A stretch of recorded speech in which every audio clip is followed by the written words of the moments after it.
ایک دن کیا ہوا، ہمارے ایک دوست کا پھڈا ہو گیا کسی سے.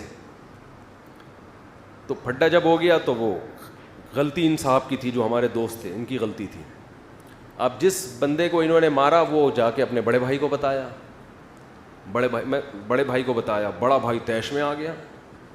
اور اس کا نام میں پورا نام لے لوں، اس کا نام فرض کر لو زید تھا.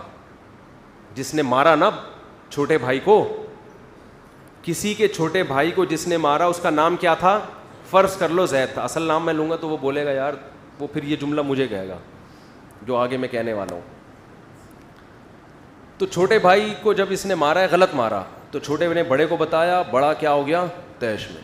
یا آنا چاہیے بڑے کو طیش میں، صلہ رحمی ہے، رشتہ داری کا تقاضا ہے. آج کل تو یہ رشتہ ہی ختم ہو گئے. بڑا کہتا ہے تو اپنی ذمہ داری پہ پٹائے جا. ایسا نہیں ہونا چاہیے بھائی، ایک ریلیشن ہے، پوچھو میرے بھائی کو کس نے مارا ہے، صلہ رحمی کا تقاضا ہے یہ. لیکن یہ پوچھنے سے پہلے اپنی صحت جا کے چیک کر لیا کرو.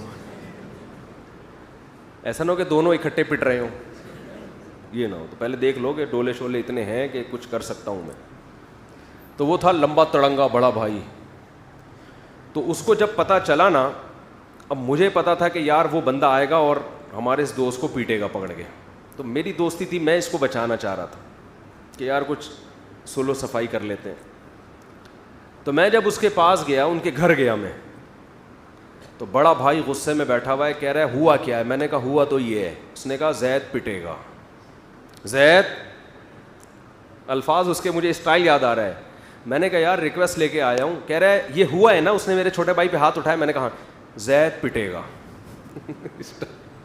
زید، یہ خبر ہے، یہ نیوز ہے، کچھ بھی ہو جائے زید. اصل تو یہ تھا جب اس کا نام لیتا میں پھر مزہ آتا نا، لیکن پھر وہ کہے گا مفتی صاحب پٹے گا. میرا نام سب کے سامنے ظاہر کر دیا. تو وہ بار بار میں اس کو ریکویسٹ کر رہا ہوں یار پہلے ذرا سمجھو بات کو، میں معذرت کر رہا ہوں. کہہ رہا ہے مفتی صاحب یہ بتائیں، کہہ رہے میں آپ کی عزت کرتا ہوں مفتی صاحب، لیکن یہ بتائیں اس نے میرے چھوٹے بھائی پہ ہاتھ اٹھایا. میں نے کہا اٹھایا. کہہ رہے غلطی اس کی ہے نا. میں نے کہا زید پٹے گا. تو مجھے یہ واقعہ کم از کم 14-15 سال پرانا ہے، لیکن مجھے اس کا اسٹائل بڑا اچھا لگا. کہہ رہے کچھ بھی ہو جائے زید پٹے گا. سمجھ رہے ہو؟ خیر نہیں پیٹا، پھر ہم نے پڑھ کے درمیان میں سلو صفائی کروا دی.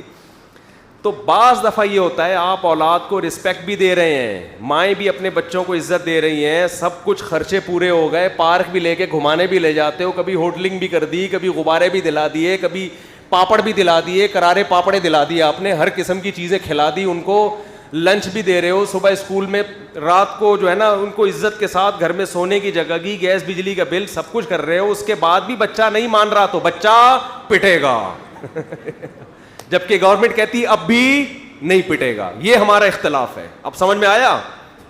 ہم کہتے اب بچہ پٹے گا، اب چترول لگیں گے، کیونکہ ہم نے اپنے گھر میں باپ پیدا نہیں کیا ہے، اپنی اولادیں پیدا کی ہیں. اب بھی نہیں پٹے گا، اس کا مطلب ہم خانسامہ ہیں. پھر ہم کیا ہیں پھر؟ بلکہ خانسامہ بھی ہم سے. یا تو ہم کو تنخواہ دو اس کی. پھر آپ بیوی بچوں سے بولیں میں تو خدمت کر رہا ہوں نا اس کی، مجھے کیا چاہیے؟ تنخواہ چاہیے. تنخواہ دو کہیں سے بھی لا کے کما کے، جو گھر دیا ہوا ہے میں نے، کرایہ نکالو اس کا، بچوں کو رکھا ہے آپ نے گھر میں، کرایہ دے بھائی. جیسے میں ڈاروین سے کہتا ہوں بندر تھے دم کہاں گئی، یا تو دم دو یا دم کے پیسے دو ہمیں. میں ڈاروین سے یہی کہتا ہوں نا یار، ہم بندر سے انسان بنے تو دم کہاں گئی؟ تو یا تو ہمیں دم چاہیے یا دم کے پیسے چاہیے. تو بچوں سے بولو کہ اب بھی اگر نہیں پٹے گا تو اس گھر کا جا سائیکل کی دکان کھول، پنچر لگا اور مجھے اس گھر کا کرایہ دے. بیوی سے بھی بولو کہ میں اس پوزیشن میں آ کے بھی آنکھیں دکھانے کے قابل نہیں ہوں، تو اپنے بھائیوں سے بولو اس گھر کا مجھے کرایہ چاہیے، اور جتنے انڈے پراٹھے آئیں گے آدھا تمہارا آدھا میرا خرچہ ہوگا. تو زید جو ہے اس کنڈیشن میں کیا ہوگا؟ زید پٹے گا. تو اسٹائل بڑا ٹائٹ تھا. کہہ رہے مفتی صاحب کچھ بھی ہو زید پٹے گا. وہ زید کی جگہ وہ نام آتا پھر مزہ آتا، لیکن یار وہ زید میں مزہ نہیں آ رہا. وہ آدھا مزہ تو آگے آ گیا، لیکن جو پورا نام آتا پھر. خیر وہ نہیں پٹا، الحمدللہ بچ گیا وہ. تو پتہ نہیں کہاں سے کہاں بات چلی تھی، جہاں موضوع ادھر ادھر ہو گیا. خیر کوئی مسئلہ نہیں ہے. ہم نے کون سا کوئی تھیسس تیار کرنے ہیں، ہمیں اسلامیات کے آپ کے پیپر ہونے والے ہیں کہ ایک ٹاپک پر آپ کو، آپ تو واض و نصیحت چاہیے نا. واض و نصیحت بکھری ہوئی ہی اچھی ہوتی ہے. سمجھ رہے ہو؟ بکھری ہوئی واض و نصیحت کیا ہوتی ہے؟ اچھی ہوتی ہے. جو کام کی بات آئے پارسل کر دو.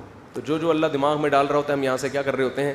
پارسل. کہ یار کوئی بھی اچھی بات اللہ ہم سننے کو مل جائے اور عمل کی توفیق مل جائے. سبحانک اللہم و بحمدک، نشہد ان لا الہ الا انت، نستغفرک و نتوب الیک.